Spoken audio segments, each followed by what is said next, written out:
Sir okay sir. Annamayya జిల్లా Madanapalle sub registrar ఆఫీస్లో రిజిస్ట్రేషన్స్కు వచ్చినటువంటి పబ్లిక్ దగ్గర పెద్ద ఎత్తున లంచాలు తీసుకుంటూ ఉన్నారని చెప్పి సబ్ రిజిస్ట్రార్ గారు మరియు వారి సిబ్బంది లంచాలు వసూలు చేస్తున్నారని చెప్పి మాకున్నటువంటి సమాచారం మేరకు ఈరోజు సాయంత్రము నేను కడప జిల్లా డిఎస్పీ అయినటువంటి నేను మరియు మా అధికారులు సిబ్బంది పంచాయతీదారుల సమక్షంలో ఈరోజు సాయంత్రము మదనపల్లి సబ్ రిజిస్ట్రార్ ఆఫీస్లో అకస్మాత్తుగా తనిఖీలు నిర్వహించడం జరిగింది.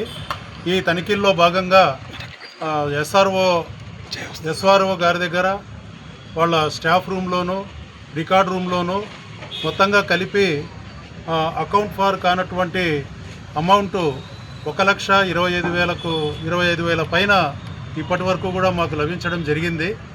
దీనన్నింటినీ కూడా మేము వాళ్ళ రికార్డ్స్ని వెరిఫై చేస్తున్నాము.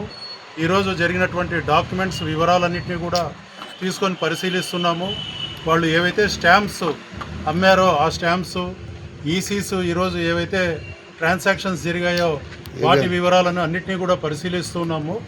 దీనిలో ఏదైతే గవర్నమెంట్ సొమ్ము ఉందో దాన్ని వెరిఫై చేసుకొని ఏదైతే అకౌంట్ ఫార్ కానీ అమౌంట్ ఉందో అంటే వీళ్ళు లంచాలుగా వసూలు చేసినటువంటి అమౌంట్ను అకౌంట్ ఫార్ చేసుకొని దాని మీద ఒక రిపోర్ట్ను రాసి మనము హెడ్ ఆఫీస్కు మా ఉన్నతాధికారులకు అట్నుంచి ప్రభుత్వానికి వాళ్ళ మీద క్రమశిక్షణ చర్యల కోసం సమర్పించడం జరుగుతుంది.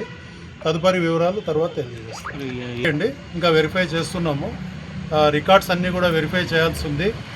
ఈరోజు గవర్నమెంట్ ట్రాన్సాక్షన్స్ అంటే రిజిస్ట్రేషన్స్ కానీ ఈసీస్ కానీ స్టాంప్స్ సెల్లింగ్ కానీ ఎంత మేరకు జరిగాయి, దానికి రావాల్సిన అమౌంట్ ఎంత, వీళ్ళ దగ్గర ఉన్న అమౌంట్ ఎంత, ఇదంతా కూడా మేము వెరిఫై చేస్తూ ఉన్నాము. ఇది ఇంకా కొంతసేపు జరిగే అవకాశం ఉంది. బీరువాలు ఏదో పగలగొట్టడం ఏం లేదండి, బీరువా ఓపెన్గానే ఉంది. అది ఎస్ఆర్ఓ గారి బీరువా. సో దానిలో ఆయన సమక్షంలోనే పంచాయతీదారుల సమక్షంలోనే ఓపెన్ చేయడం జరిగింది. ఆ బీరువాలో ప్రస్తుతానికి మనకు అక్కడ ఒక అకౌంట్ ఫార్ కానీ అమౌంట్ 20,000 దాకా దొరకడం జరిగింది. సో అన్నీ కూడా వెరిఫై చేస్తున్నాం కూలంకషంగా. అన్ని వివరాలు కూడా తర్వాత తెలియజేస్తాం. సార్ మీ పేరు సార్? ఇప్పటికున్న వివరాలు అయితే ఇవి సార్. ఎంతమంది పార్టిసిపేట్ చేస్తారు దీంట్లో సార్? మీరు సార్ పేరు సార్? మీరు మీతో పాటు 2 టీంలో ఒక టీమా సార్? అంటే ఒకటే టీమే అండి, కడప ఏసీబీ టీము.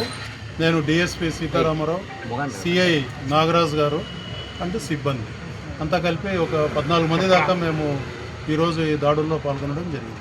సార్ ఎంతమంది మీద కేసు అవుతుంది సార్? ఇది కేసు అనేది అవుతుందా కాదని ఇప్పుడు చెప్పలేము. మేమైతే రిపోర్ట్ రాసి ఉన్నతాధికారులకు పంపించడం జరుగుతుంది. అక్కడ తీసుకోనబడే నిర్ణయం మేరకు తర్వాత ఇది నిర్ణయించడం జరుగుతుంది. నేను అదుపులో తీసుకుంటున్నాను సార్. దీనిలో అరెస్ట్ అంటూ ఏమి ఉండదండి, రిపోర్ట్ పంపించడం జరుగుతుంది. సో దాని మీద ఫర్దర్గా నిర్ణయం తీసుకోవడం జరుగుతుంది. తర్వాత కడప మరియు అన్నమయ్య జిల్లా ప్రజలందరికీ కూడా కడప ఏసీబీ డిఎస్పీ అయిన నేను చేసే విజ్ఞప్తి ఏమంటే, ఏ శాఖకు చెందినటువంటి అధికారులైనా కూడా వారు మీకు చట్టబద్ధంగా మీకు ప్రభుత్వపరంగా జరగాల్సినటువంటి పనులు ఏవైతే ఉన్నాయో ఆ పనులు చేయకుండా వాళ్ళు లంచం ఉన్నట్లయితే మీరు నా నంబర్ అయినటువంటి గవర్నమెంట్ నంబర్ అయినటువంటి 9440446191కు సంప్రదించి మీరు వ్యక్తిగతంగా నా దగ్గరికి కలిసి నాకు రిపోర్ట్ రాసిచ్చి 1064 మా టోల్ ఫ్రీ నంబర్ ఉంది, దాని ద్వారా కూడా మీరు కంప్లైంట్ చేయొచ్చు. ఆ విధంగా కంప్లైంట్ చేసిన తర్వాత మీరు పర్సనల్గా మమ్మల్ని కలిసి మాకు అర్జీ రాసిచ్చినట్లయితే తప్పకుండా అటువంటి అధికారుల మీద చర్య తీసుకొని వారిని రెడ్ హ్యాండెడ్గా పట్టుకోవడం జరుగుతుంది. వారి మీద చట్ట ప్రకారం చర్యలు తీసుకోవడం జరుగుతుంది.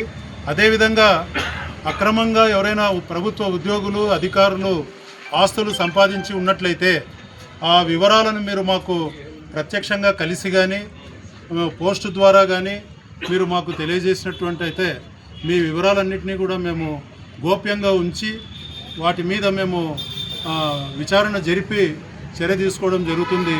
కాబట్టి ఈ సందర్భంగా ప్రజలందరూ కూడా ఎటువంటి సందేహాలకు తావు లేకుండా ఎటువంటి భయాందోళనలు లేకుండా మమ్మల్ని స్వేచ్ఛగా కలవవచ్చు. కలిసి మీకున్నటువంటి సమస్యలను అంటే ప్రభుత్వం ఉద్యోగులు మీకు చేయాల్సినటువంటి పనులు మీ వ్యక్తిగతమైన సమస్యలు కాకుండా మీకు ప్రభుత్వం తరఫున అఫీషియల్గా జరగాల్సినటువంటి పనులు ఏవైతే పెండింగ్ ఉన్నాయో వాటి గురించి మాకు కంప్లైంట్ రాసి వాళ్ళు లంచం అడుగుతున్నట్లయితే ఆ వివరాలను మాకు చెప్పినట్లయితే ఖచ్చితంగా చర్య తీసుకుంటామని చెప్పి హామీ ఇస్తుంది. దీనిలో గవర్నమెంట్ అఫిషియల్ అమౌంట్ ఎంత ఉందనేది అది క్లారిఫై కావాల్సి.